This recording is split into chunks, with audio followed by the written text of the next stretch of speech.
Everyone, আজকে আমি তোমাদেরকে একটা খুবই স্পেশাল লুক শেয়ার করতে চলে এলাম। কেন স্পেশাল বলছি, ভিডিওটা সম্পূর্ণ দেখলেই বুঝতে পারবে। প্রথমে আমি একটা ওয়াইপস নিয়ে মুখটাকে ক্লিন করে নিলাম। নেক্সট আমি টোনার স্প্রে করে নিলাম ফুল ফেসে। তারপর আমি জেল বেস ময়েশ্চারাইজার অ্যাপ্লাই করে নিলাম। তারপর কিছুক্ষণ পর আমি একটা ফাউন্ডেশন স্টিক নিয়ে ফাউন্ডেশনটা অ্যাপ্লাই করে নিলাম ফুল ফেসে এবং সেটাকে ব্লেন্ড করে নিলাম। এরপর আমি একটা কন্ট্রোল স্টিক নিয়েছি আমার ফেসটাকে স্ট্রাকচার ক্রিয়েট করার জন্য। আমার চিকস বোন এবং জ লাইন ও নোসে কন্ট্রোলিং করে নিলাম এবং সেটাকে একটা ব্রাশের মাধ্যমে ব্লেন্ডিং করে নিলাম। তারপর আমি আমার নোসটাকে পয়েন্টেড করার জন্য আঙুলের মাধ্যমে কন্ট্রোল করে নিলাম। এরপর দেখো একটা পিচ কালারের ব্লাশ অ্যাপ্লাই করে নিলাম চিকসে।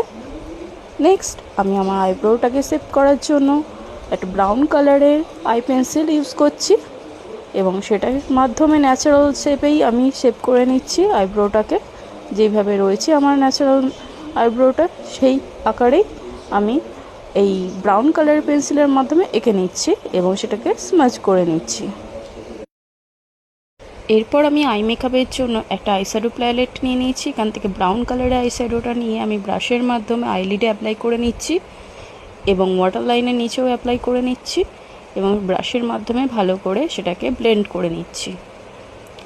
তারপর আমি একটা গোল্ডেন ব্রোঞ্জ কালারের শিমার আইশ্যাডো নেব এবং সেটা আইলিডের মিডল পয়েন্টে অ্যাপ্লাই করে নেব যাতে আমার আইলিডটা হাইলাইট হয়। নেক্সট আমি একটা ব্ল্যাক কালারের কাজল নিয়ে নিয়েছি এবং সেটা একটা পেন্সিল ব্রাশের মাধ্যমে স্মাচ করে নিচ্ছি। তারপরে আমি একটা হোয়াইট কালারের কাজল নিয়েছি, ওয়াটার লাইনে অ্যাপ্লাই করে নিচ্ছি। তারপর আমি একটা আইলাইনার নিয়ে নিয়েছি একটা উইংস আইলাইনার ক্রিয়েট করার জন্য। দেখো আমি এভাবেই একটা উইংস আইলাইনার ক্রিয়েট করে নিলাম। তারপর আমি একটা মাস্কারা নিয়ে নিয়েছি এবং সেটাকে আইল্যাশে ইউজ করে নিচ্ছি যাতে আমার আইল্যাশগুলো বড় বড় দেখায় এবং ভলিউম দেখায়। নেক্সট আমি একটা নিউড এবং ব্রাউন কালারের লিপস্টিক নিয়ে নিয়েছি। দুটো লিপস্টিকই আমি আমার লিপসে অ্যাপ্লাই করে নিয়েছি। এখনও আমার লুকটা কমপ্লিট হয়নি কারণ আমার হেয়ারস্টাইল বাকি, শাড়ি পরা বাকি এবং জুয়েলারি পরা বাকি। সেটা আমি অফ ক্যামেরায় করে এসেছি এবং আমাকে বলে এখন কেমন লাগছে দেখতে। লাগলে অবশ্যই একটা কমেন্ট করে জানিও।